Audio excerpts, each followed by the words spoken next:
The three most common reasons that somebody comes to astrology are curiosity, clarity, or a crisis.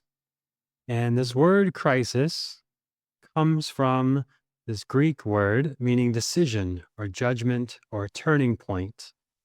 So it comes from this word that means to separate, to choose, or decide. So when we're in a crisis, we need to decide what we want to do. We need to make some sort of big choice or decision in our lives. And right now, as I'm recording this, there's a lot of people going through some sort of identity crisis. And this applies all the time for as long as I've been doing this and years to come. People will go through identity crises and turning points, big decisions around their identity. Especially there's one big one happening 25 to 26 with Ketu and Leo. I'll talk about in a moment. But this applies even when you first find Vedic astrology, as I did when I found out that I had a different rising sign and different moon sign. I had a bit of an identity crisis of like, does that resonate? Is that true for me? What does that mean? What direction am I going in life? What things do I want to decide? This was all part of my own identity crisis many years ago when I found Vedic astrology. And now I've been doing this and looking at thousands of charts over many years. And what I'm sharing today is based on those findings. So when I say identity crisis, I'm using the word identity, derived from a Latin word meaning the same. So when we have an identity, things are consistent. Things stay the same. When we have an identity crisis, we need to make a choice. Do we want to stay the same or do we want to change things? And sometimes it's not so clear and easy. We need more clarity. We need more curiosity, the other C's, to help us through the crisis. And astrology can definitely help. So what do we look to in astrology? How do we help ourselves make this decision? What can astrology really help us see? Well, a lot. So when we look at the birth chart, we start with the big three: Ascendant, Moon, and Sun. So in Vedic astrology, we go in that order. In Western astrology, they emphasize the sun a lot. But in Vedic astrology, we're much more precise. And we're not just looking at signs, we're looking at nakshatras, the smaller divisions of the sky: Ascendant, Moon, and Sun. And if you're new to me, get your free chart at quietmindastrology.com, and I have a free training to read your big three, and then a whole path to go into reading your whole chart, and then being even a certified Vedic astrologer, going all the way down that path. But when we start to look at this identity question of like, who am I? And the first thing that the ascendant shows us is how people perceive us, what's going on internally. And the thing the moon shows us is how we continually change and evolve, because the moon is always waxing and waning and it's always evolving and changing.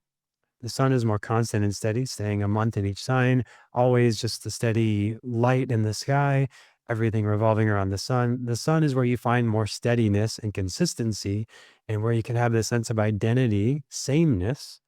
But the moon, you're trying to attach to that, you need to be adaptable. You need to be able to change. So, as an example, just on this chart I'm looking at right now, Ascendant in Pushya Nakshatra in Cancer is perceived as a nourishing person, a nurturing person.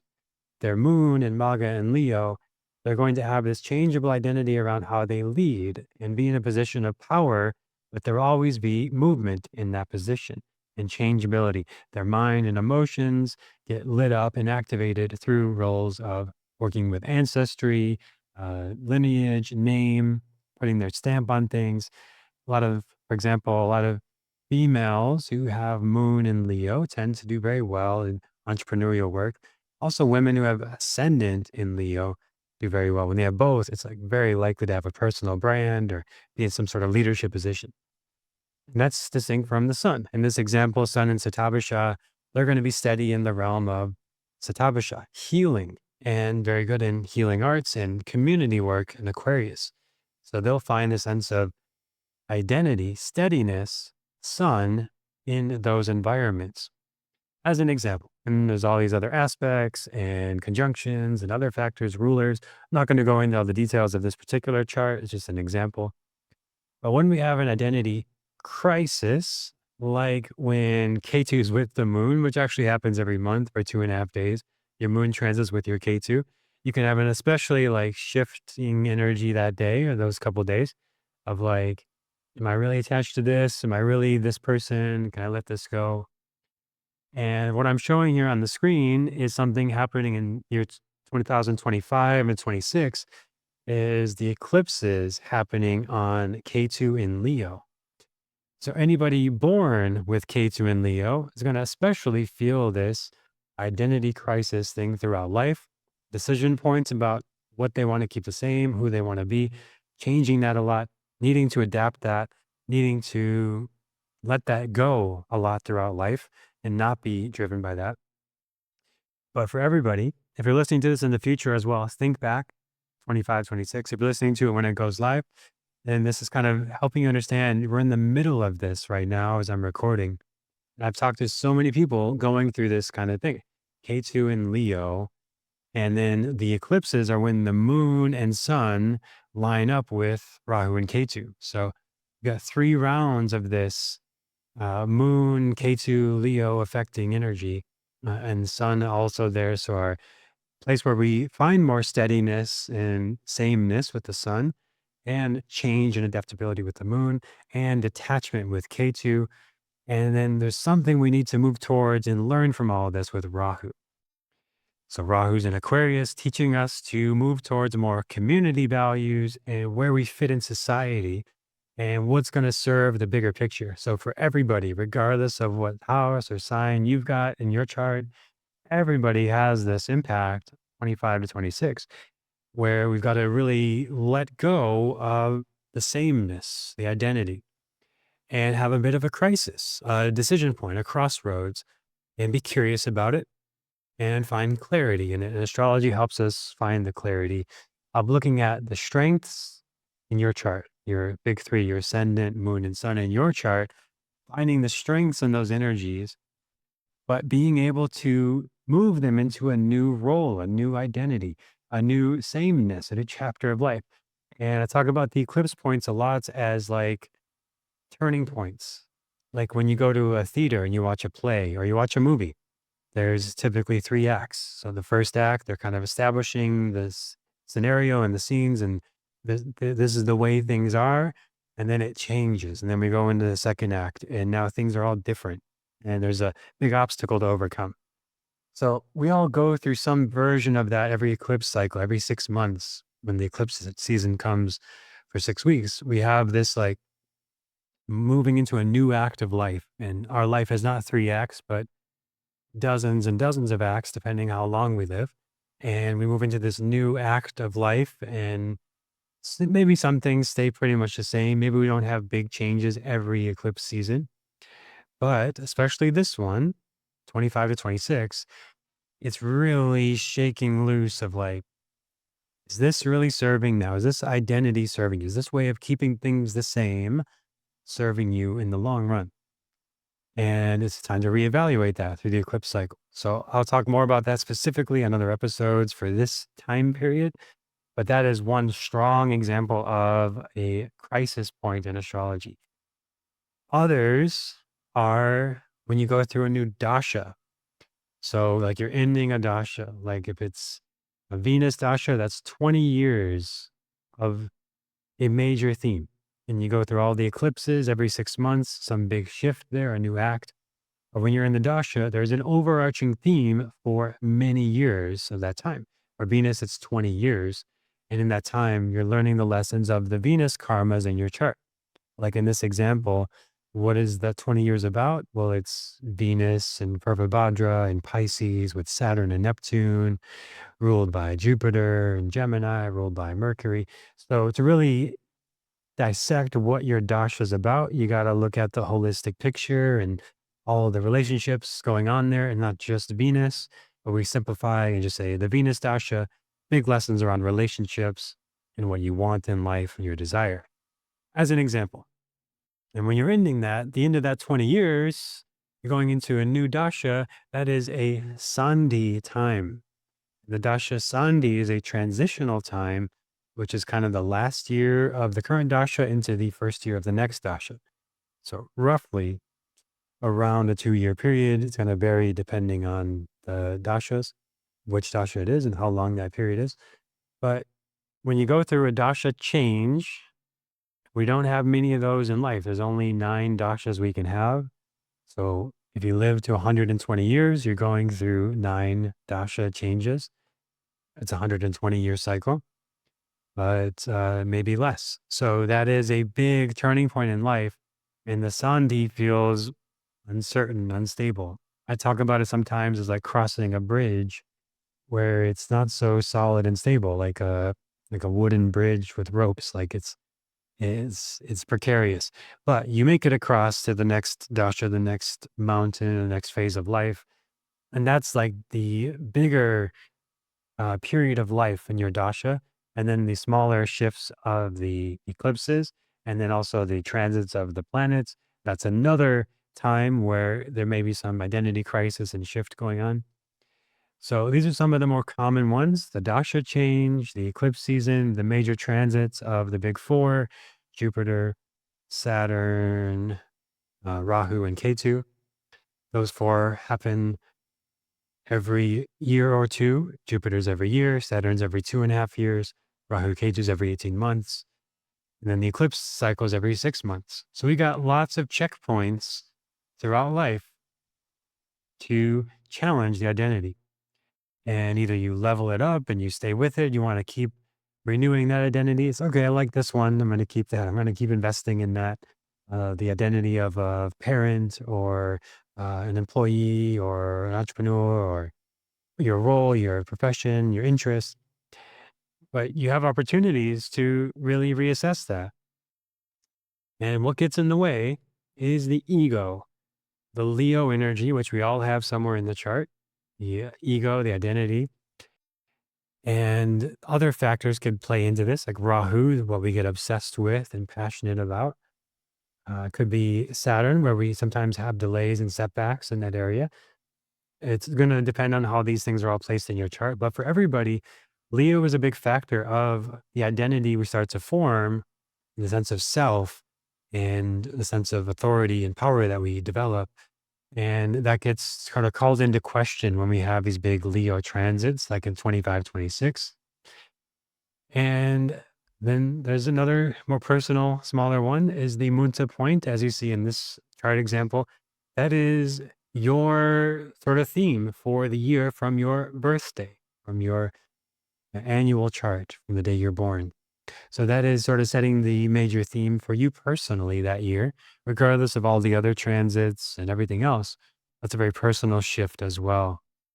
Of like some years, it's the big focus is on career, some years it's on family, some years it's on relationships, some years it's on the self. But that's going to help. You're going to be able to see that by your Mudra point and where that lands and what house and sign each year for you, which is different. So you'll need an annual reading to do that or look at your Varshapal chart for that. So there are many of these crisis opportunities. And I like the Chinese character for crisis is also the same for opportunity.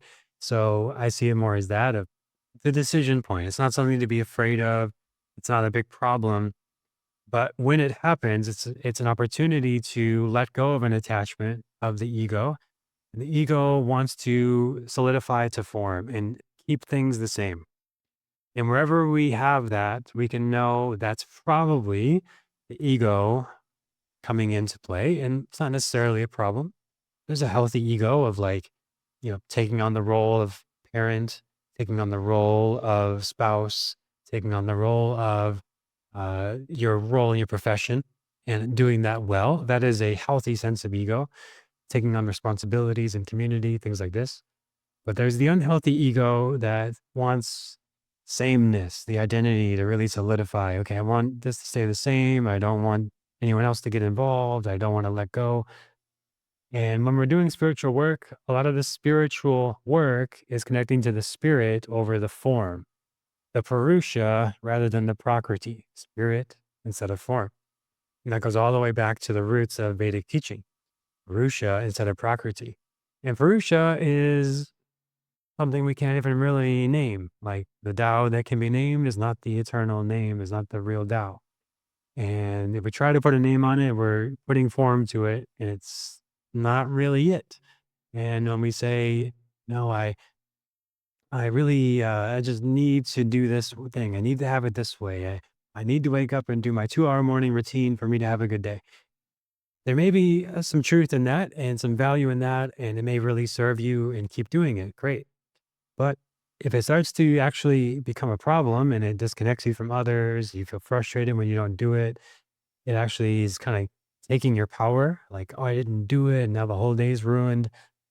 That is now sort of taking hold of your spirit.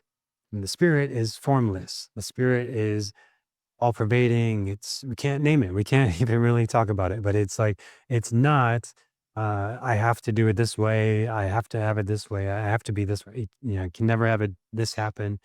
Those are all forms and they can be helpful. Boundaries are important. Structure is important. We need those things for healthy ego expression and healthy ego and for healthy society and all these things. But if we become too attached to it, this is a good thing to be curious about. Like, what happens if I take that away? How do I feel? Do I get reactive? What happens if I have something I really feel I need to do and I don't do it? And maybe you find, okay, actually, I do need that. And like, I take that away, like my stress levels go off the charts and I get dysregulated. And I need that thing to regulate, to function well, to play my role well, to consciously take on this identity and play this identity consciously and well. And that's fine. But you may find sometimes that things have outlived their purpose or they have already been completed. That cycle is closed. And a lot of times these are around the eclipse cycles or the big changes, like I mentioned, the Dasha, the birthday, the big transits. And you may find that it is time to shed that skin or let go of that identity or put down that role and let go of that sameness for a new chapter. And if everything is constantly new, we're going to get overwhelmed. It's going to be like too much sympathetic nervous system activation. It lead to anxiety, panic attacks, fear. If there's too much variety, too much change, and too much newness, that can really be overwhelming to our sense of identity. And then we start to question, who am I? What am I doing? I'm lost. I'm just like losing myself when there's too much change, too much vata dosha. So we need some more identity. And then we want to balance it out. And if we go too far in that extreme, too much identity, then we start to get controlling, power hungry, greedy, selfish, manipulative, deceptive, all these kind of things to try to really protect and uphold this identity. And then we get too much kapha or maybe too much pitta, like I have to do this, I have to do it that way. So it's all about finding more of a sort of dynamic movement and balance of these energies.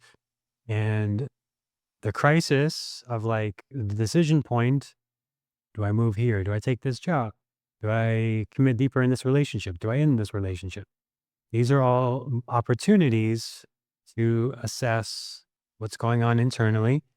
And this is where practices are super helpful, like yoga, meditation, spiritual practices. Spiritual, again, is distinct from form.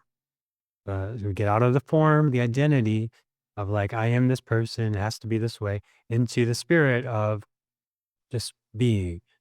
And you might find this they're going into nature, meditation, yoga, getting a massage, taking a nap. It doesn't matter how you do it, gardening, dancing, listening to music, listening to 80s hip hop. It doesn't matter how you get there, but you get into the sense of being rather than doing, rather than having, but being again. And not so attached to the form. And just notice what arises when you come back to the form. And if you're trying to like break a habit, it's very helpful to take on the identity of the person who doesn't have that habit. Like, for example, if you're trying to stop smoking, you don't get offered a cigarette and say, I'm trying to quit, but not today. You just say, no, I'm not a smoker, right? You take on that identity of, I'm not a smoker. So it's not even a question, should I smoke? Maybe later, maybe next week. I haven't smoked in a couple of weeks. It's just flat out, I'm not a smoker. So we can break old identities, we can break habits with this intentional identity of this new identity that we do want to have. And we do want that sameness of not smoking, or we do want that sameness of not drinking, or whatever the habit is. And then we can take on the sameness, the identity, the positive habits of I am a meditator. And it's not like, am I going to meditate today? Oh, I didn't meditate for an hour, so I failed. It's I am a meditator, so I'm going to sit down and just give myself a couple breaths because that's what a meditator does. So I'm taking on that identity and embracing it and acting from that identity. And that is shaping my actions day to day. For me, something I've struggled with is overwhelm. So if I have the identity that I am overwhelmed, that's a feeling state that is temporary. It's not constant. It actually changes. And if I hold on to it and say, I am overwhelmed, it becomes more fixed. It becomes more the sameness, the identity. It becomes more something that's just there. Or I could have the identity of I don't get overwhelmed and I don't do overwhelm. And I might feel those sensations and I don't need to negate them and say there's somehow I don't feel this, but I can say, I feel a tension in my chest. I feel a sense of pressure in my body. I'm noticing a sense of urgency, like I want to do a lot of things.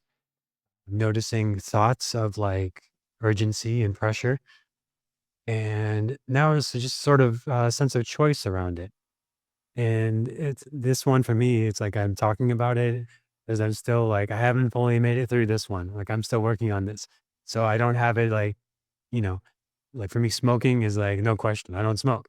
But the overwhelm thing, it's like I'm still kind of being curious about it. And it's like, where does it take hold? And like, where does that identity kind of creep in?